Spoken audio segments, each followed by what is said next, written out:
Bismillahirrahmanirrahim. Alhamdulillahi rabbil alamin. Wa bihi nasta'in.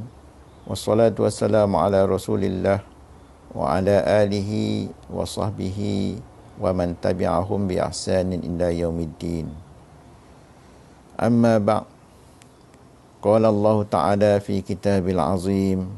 A'udzu billahi minasyaitonir rajim. Bismillahirrahmanirrahim.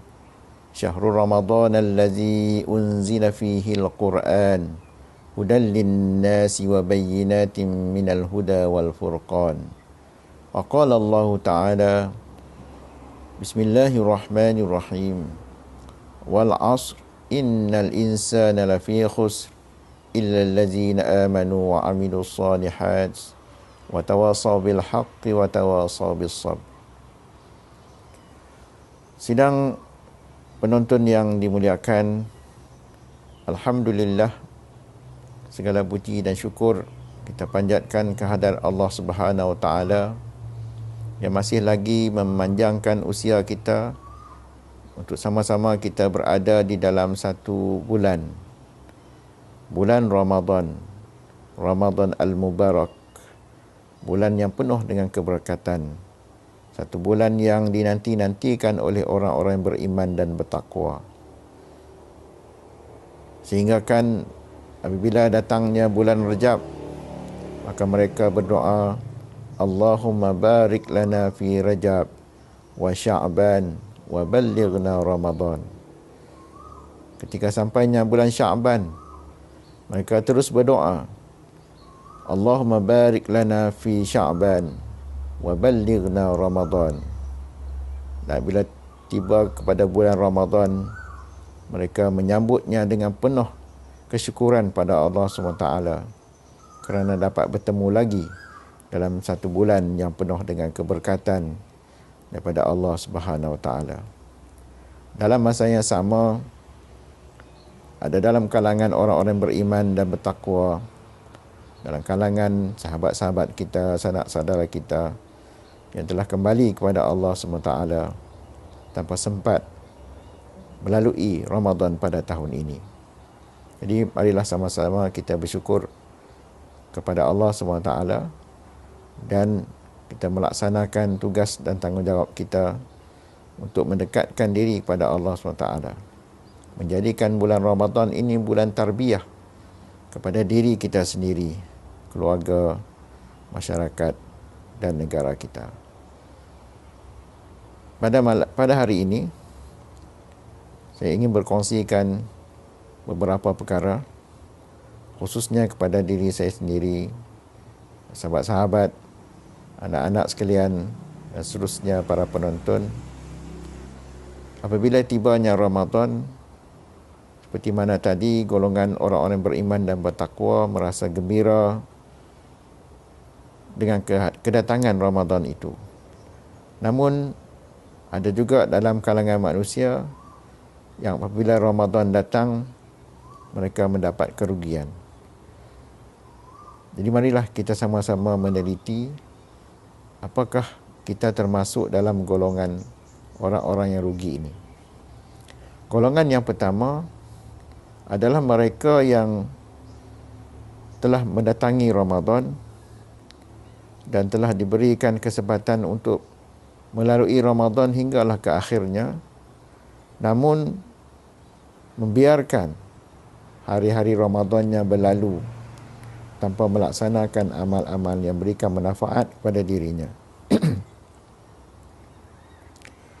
Dengan masa yang begitu panjang yang Allah SWT berikan, mereka tidak menggunakan keseluruhan masa tersebut untuk mengambil manfaat, mengambil pahala yang telah disediakan oleh Allah Subhanahu Wa Taala.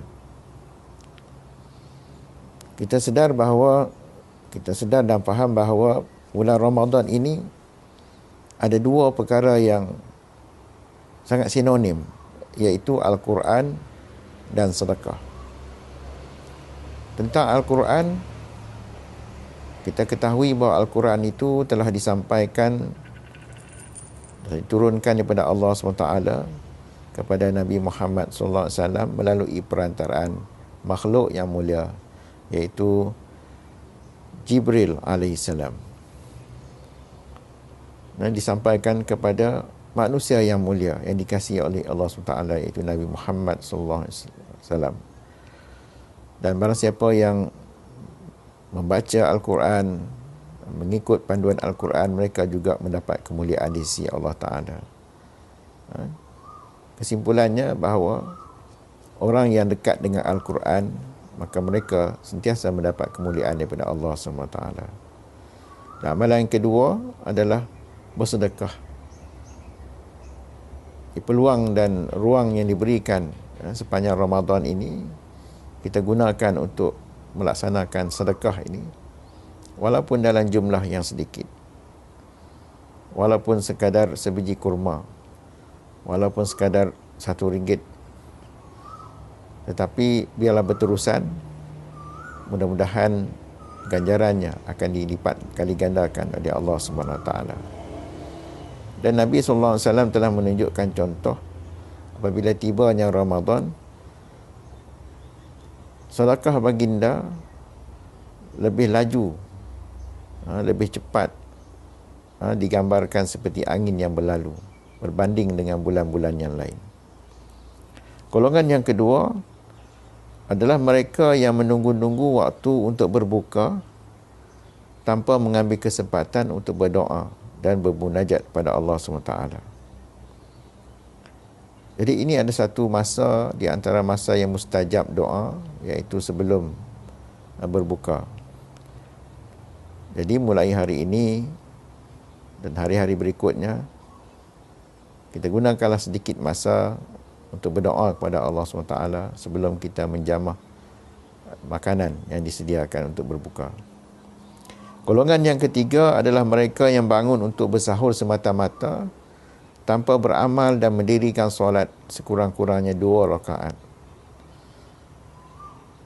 Kalau sebelum bulan Ramadan, kita agak susah untuk bangun.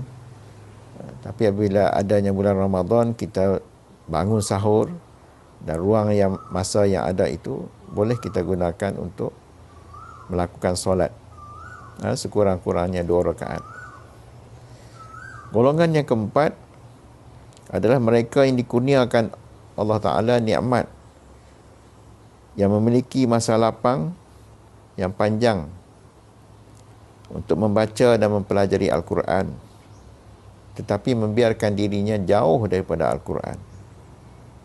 Seperti mana kita tahu bahawa Al-Quran itu memang sinonim dengan Ramadan. Diturunkan Al-Quran pun di dalam bulan Ramadan. Maka hendaklah kita mengambil ruang untuk kita sentiasa memperbanyakkan bacaan Al-Quran, mempelajari kandungannya tanpa membiarkan ianya berlalu kepada bulan-bulan yang lain.